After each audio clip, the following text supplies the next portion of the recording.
जय श्री कृष्णा, राधे राधे, हरि बोल।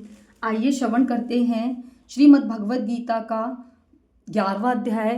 गणपति भगवान को प्रणाम करते हैं, गुरुदेव का ध्यान करते हैं और अपने श्री कृष्ण श्री हरि के सामने मस्तक झुकाते हुए श्रीमद् भगवत गीता के 11वें अध्याय का श्रवण करते हैं। जय श्री कृष्णा, राधे राधे, हरि बोल। इस प्रकार भगवान के वचन सुनकर अर्जुन बोले, हे भगवान, मेरे पर अनुग्रह करने के लिए परम गोपनीय अध्यात्म विषय वचन अर्थात उपदेश आपके द्वारा जो कहा गया है उसमें मेरा यह ज्ञान नष्ट हो गया है, अज्ञान नष्ट हो गया है। क्योंकि हे कमल नेत्र, मैंने भूतों की उत्पत्ति और प्रलय आपसे विस्तार पूर्वक सुने हैं, आपका विनाशी प्रभाव भी सुना है। हे परमेश्वर, आप अपने को जैसा कहते हैं यह ठीक ऐसा ही है, परंतु हे पुरुषोत्तम, आपके ज्ञान, ऐश्वर्य, शक्ति, बल, वीर्य, तेज युक्त रूप को प्रत्यक्ष देखना चाहता हूँ। इसीलिए हे प्रभु, मेरे द्वारा वह आपका रूप देखा जाना शक्य है, और यदि मानते हैं तो ये योगेश्वर, आप अपने अविनाशी स्वरूप का मुझे दर्शन कराइए। इस प्रकार अर्जुन की प्रार्थना करने पर श्री कृष्ण भगवान बोले, हे पार्थ, मेरे सैकड़ों हजारों नाना प्रकार के नाना वर्ण तथा आकृति वाले अलौकिक रूप को देख। हे भरतवर्षी अर्जुन, मेरे में आदित्यों को अर्थात आदित्य के द्वादश पुत्रों का 8वां वासुओं को, एकादश रुद्रों को, दोनों अविनाशी कुमारों को, 49 मरुणों को तथा और भी बहुत से पहले न देखे हुए आश्चर्य में रूपों को देख। हे गुणाकेश, अब मैं मेरे शरीर में एक जगह स्थित हुआ चराचर सहित संपूर्ण जगत को देख, और जो भी कुछ देखना चाहता है सो देख, परंतु मेरे को इन अपने प्राकृत नेत्रों द्वारा देखने का निसर्दे समर्थ नहीं है। इसीलिए तू मेरे लिए दिव्य अर्थात अलौकिक चक्षु देखता है, इससे तू मेरे प्रभाव को, योग शक्ति को देख पाएगा। मतलब श्री कृष्ण कह रहे हैं अर्जुन से कि मुझे तुझे दिव्य नेत्र देने पड़ेंगे, क्योंकि तेरे नेत्रों में वो शक्ति नहीं है जो मेरे दिव्य रूप को देख सके। इसीलिए श्री कृष्ण ने अर्जुन को दिव्य नेत्र दिए, जिससे वो श्री हरि का साक्षात्कार स्वरूप को अपनी दृष्टि से देख सके। संजय बोले, हे राजन, महायोगेश्वर और सब पापों के नाश करने वाले भगवान ने इस प्रकार कहकर उसके उपरांत अर्जुन के लिए परम ऐश्वर्य युक्त दिव्य स्वरूप दिखाया। उस अनेक मुख और नेत्रों से युक्त, अनेक अद्भुत दर्शन वाले एवं बहुत से दिव्य भूषणों से युक्त और बहुत से दिव्य शास्त्रों को हाथ में उठाए हुए, दिव्य माला और शास्त्रों को धारण किए हुए, दिव्य गंध का अनुलेपन किए हुए एवं सब प्रकार से आश्रय युक्त सीमा रहित विकार स्वरूप परमेश्वर अर्जुन ने देखा। हे राजन, आकाश में 1000 सूर्यों के साथ उदय होने से उत्पन्न हुआ जो प्रकाश होवे, वह भी उस दिव्य स्वरूप परमात्मा के प्रकाश हृदय से कचापित नहीं था। हे ऐश्वर्यमान स्वरूप को देखकर पांडव पुत्र अर्जुन उस काल में अनेक प्रकार के विभक्त हुए, अर्थात पृथक पृथक एवं संपूर्ण जगत को उस देव श्री कृष्ण भगवान के शरीर में एक जगह उसने स्थित देखा। उसके उपरांत वह आश्चर्य युक्त हुआ, हर्षित रोमान वाला अर्जुन विश्व स्वरूप परमात्मा को श्रद्धा भक्ति पूर्वक सिर से प्रणाम करके हाथ जोड़ते हुए बोला कि हे देव, आपके शरीर में संपूर्ण देवों का, अब अनेक भूतों के समुदायों का, कमल के आसन पर बैठे हुए ब्रह्मा का, महादेव और संपूर्ण ऋषियों तथा दिव्य सर्पों को देखता हूँ। हे विश्व के स्वामी, आपके अनेक हाथ, पेट, मुख और नेत्रों से युक्त सब ओर से अनंत रूपों वाला देखता हूँ। हे विश्व स्वरूप, आप न तो अंत को देखता हूँ और तो मध्य को और न आदि को देखता हूँ। हे विष्णु, आपको मैं मुकुट युक्त, गदा युक्त, चक्र युक्त, सब ओर से प्रकाशमान तेज का पुख, प्रज्वलित अग्नि तथा सूर्य द्वारा ज्योति युक्त देखते अति गहन अप्रिय स्वरूप और सब ओर से देखता हूँ।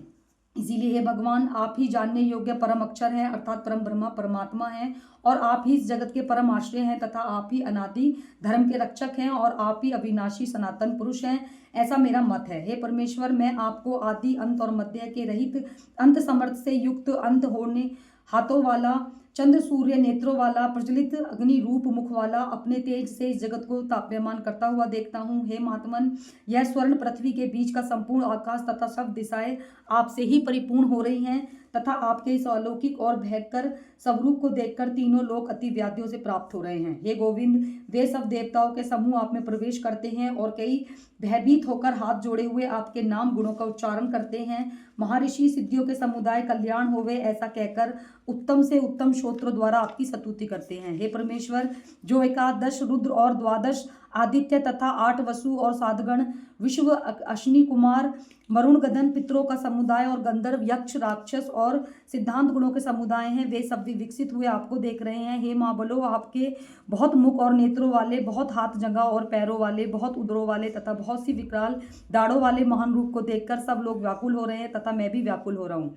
इसीलिए हे विष्णु, आकाश के साथ स्पर्श किए हुए दैत्यमान अनेक रूपों से युक्त, फैलाए हुए मुक्त तथा प्रकाशमान विशाल नेत्रों से युक्त आपको देखकर भयभीत और अंतकरण में धीरज शांति को नहीं प्राप्त होता। हे भगवान, आपके विकराल दाढ़ों वाले और प्रलयकाली अग्नि वाले प्रज्वलित मुख को देखकर दिशाओं को नहीं जानता हूँ, सुखों को भी नहीं प्राप्त होता। इसीलिए हे देवेश्वर, हे जगत निवास, आप प्रसन्न होइए। मैं देखता हूँ कि वे सब धृतराष्ट्र के पुत्र राजाओं के समुदाय सहित आपके में प्रवेश करते हैं। भीष्म पितामह, द्रोणाचार्य, वह कर्ण और हमारे पक्ष के प्रधान योद्धा सहित सब के सब वेग युक्त आपके विकराल दाढ़ों के भयानक मुख में प्रवेश करते हैं। कई एक चूर्ण हुए संसों सहित अपने दांतों के बीच में लगे हुए दिखते हैं। हे विश्वमूर्ते, जिसे नदियों में बहुत से जल में प्रवाह समुद्र के समुद्र दौड़ते हैं अर्थात समुद्र में प्रवेश करते हैं, वैसे ही वे सूरवीर मनुष्य के समुदाय भी आपके प्रज्वलित हुए मुख में प्रवेश करते हैं।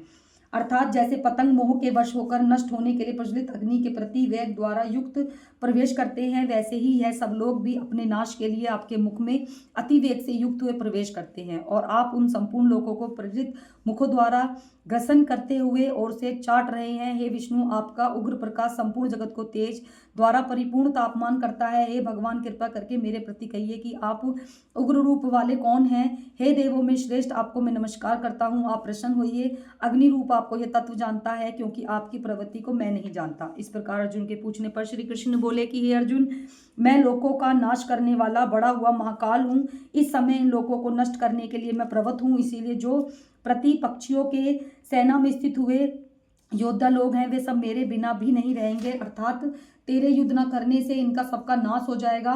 इससे तू खड़ा हो, यश को प्राप्त हो, शत्रुओं को जीत कर, धन धान्य से संपन्न हो, राज्य भोग कर, और सब सूरवीर पहले से ही मेरे द्वारा मारे हुए हैं।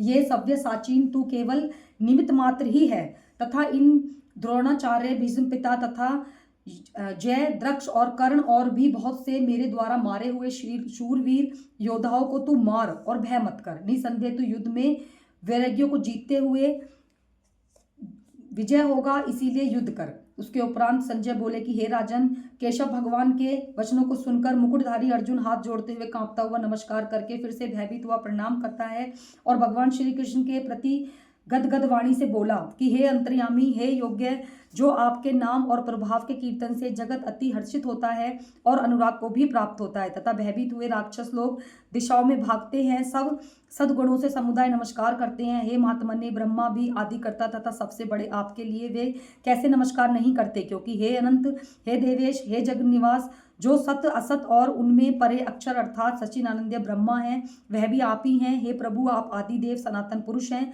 आप इस जगत के परम आश्रय, जानने वाले, जानने योग्य परम धाम हैं। हे अनंत अवरूप, आपके यह जगत व्याप्त परिपूर्ण है। हे हरे, आप वायु, यमराज, अग्नि, वरुण, चंद्रमा, प्रजा के स्वामी, ब्रह्मा के भी पिता, आपके लिए हजारों बार नमस्कार होवे, आपके लिए फिर भी बारंबार नमस्कार करता हूँ। हे अंतर सर्वव्यापी, आपके लिए आगे से पीछे से नमस्कार होवे। हे सर्वात्मा, आपके लिए सब ओरों से नमस्कार होवे, क्योंकि अनंत परम पराक्रमशाली आप सब संसारों में व्याप्त किए गए हैं, इससे आप ही सर्वस्वरूप हो। हे परमेश्वर सखा, ऐसे मानकर आपके इस प्रभाव को ना जानते हुए मेरे द्वारा प्रेम से अर्थात प्रमाद से भी हे कृष्ण, हे यादव, हे सखे, इस प्रकार जो कुछ हठ पूर्वक हो गया है, हे अच्युत्य, उस सब को आप हंसी के लिए विहार, शय्या, आसन और भोजन आदि को अकेले अथवा उन समुदायों के सामने भी अपमानित किए गए हो, वह इस अपराध के अप्रिय स्वरूप अर्थात अचित्य प्रभाव वाले आपसे मैं क्षमा मांगता हूँ। हे परमेश्वर, आप इस चराचर जगत के पिता, गुरु से बड़े गुरु, अति पूजनीय हो। हे अतिशय प्रभाव वाले तीनों लोकों के आप स्वामी हो, आपके जैसा कोई नहीं है। मैं शरीर को अच्छे प्रकार चरणों में रख के और प्रणाम करता हूँ।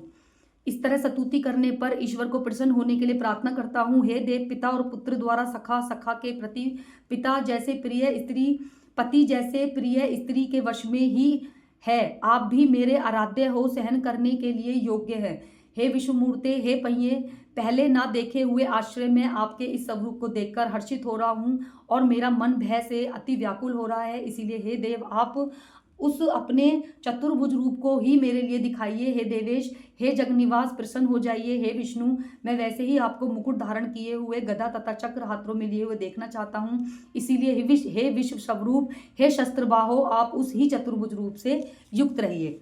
इस प्रकार अर्जुन की प्रार्थना को सुनकर श्री कृष्ण भगवान ने, अर्जुन अनुग्रह पूर्वक मैंने अपनी योग शक्ति प्रभाव से यह मेरा परम तेजो में सबका आदि और सीमा रहित विकराट रूप तेरे को दिखाया, जो तेरे सिवा दूसरे ने पहले कभी नहीं देखा। हे अर्जुन, मनुष्य इस विश्वलोक में ना वेद यज्ञों के अध्ययन से तथा न दान और न क्रियाओं से और न उग्र तप से मेरे सिवा दूसरे को देखा जाने योग्य शक्य है। इस प्रकार से मेरे इस विकराल स्वरूप को देखकर तेरे को व्याकुलता ना होए, मूढ़ भाव भी ना होवे, भयभीत प्रतियुक्त मन वाला तू उस ही मेरे शंख चक्र गदा पद सहित चतुर्भुज रूप को फिर देख। उसके उपरांत संजय बोले कि हे राजन वासुदेव, भगवान ने अर्जुन के प्रति इस प्रकार कहकर फिर वैसे ही अपने चतुर्भुज रूप को दिखाया और फिर महात्मा कृष्ण ने सौभ्य मूर्ति होकर इस भयभीत हुए अर्जुन को धीरज दिया। उसके उपरांत अर्जुन बोले कि हे जनार्दन, आपके इसी अति संत मनुष्य रूप को देखकर मैं शांति चित्त हुआ अपने स्वभाव को प्राप्त हो गया हूँ। इस प्रकार अर्जुन के वचनों को सुनकर श्री कृष्ण भगवान बोले, हे अर्जुन, मेरा यह चतुर्भुज स्वरूप देखने में अति दुर्लभ है, जिसको तूने देखा है, क्योंकि देवता भी सदा इस रूप के दर्शन करने की इच्छा वाले हैं। हे अर्जुन, न वेदों से, न तप से, न दान से और न यज्ञ से किस प्रकार चतुर्भुज स्वरूप वाला मैं देखा जाने में शक हूँ कि जैसे मेरे को तुमने देखा, परंतु मैं श्रेष्ठ वाले अर्जुन अनंत भक्ति करके जो इस प्रकार चतुर्भुज स्वरूप में प्रत्यक्ष देखने के लिए और तत्व से जानने के लिए, प्रवेश करने के लिए अर्थात एक ही भाव से प्राप्त होने के लिए भी शक्य हैं। हे अर्जुन, जो पुरुष केवल मेरे लिए ही सब कुछ मेरा समझता हुआ यज्ञ दान तथा तप आदि संपूर्ण कर्मों को, कर्तव्य को करता है, वे मेरे परायण अर्थात मेरे को ही प्राप्त होता है। आश्रय और परम गति मानकर मेरी प्राप्ति के लिए तत्पर है, मेरा भक्त है, मेरे नाम गुण प्रभाव और रहस्य श्रवण कीर्तन मनन ध्यान पठन पाठन का प्रेम सहित निष्काम भाव से निरंतर अभ्यास करने वाले हैं, आसक्त रहित हैं अर्थात स्त्री पुत्र और धन आदि संपूर्ण सांसारिक पदार्थों में इसने रहित हैं और संपूर्ण भूत प्राणियों में वेर भाव से रहित हैं, ऐसा वह अनंत भक्ति वाला पुरुष मेरे को ही प्राप्त होता है। ये था श्रीमद् भगवद गीता का अध्याय 11, जिसे पढ़कर आज मेरी आंखें नम हो गईं। मेरे श्री कृष्ण ने अर्जुन को दर्शन दिए। कितने सौभाग्य, कितने ही पुण्यदायी थे अर्जुन, जिनको ऐसा सौभाग्य प्राप्त हुआ, जिन्होंने साक्षात्कार श्री कृष्ण के दर्शन दिए। देखे, हम लोग इतने बदनसीब हैं कि हम तो उनके चरणों की रज भी नहीं है, लेकिन भक्तों, हम कोशिश कर सकते हैं, हम प्रयास कर सकते हैं, मुख से हर पल श्री कृष्ण श्री राधा रानी का नाम जपिए, ताकि अच्छे कर्म हो जाएं और हम कुछ भी ना बन सकें तो श्री कृष्ण के चरणों की रज बन जाएं। जय श्री कृष्णा, राधे राधे, हरि बोल।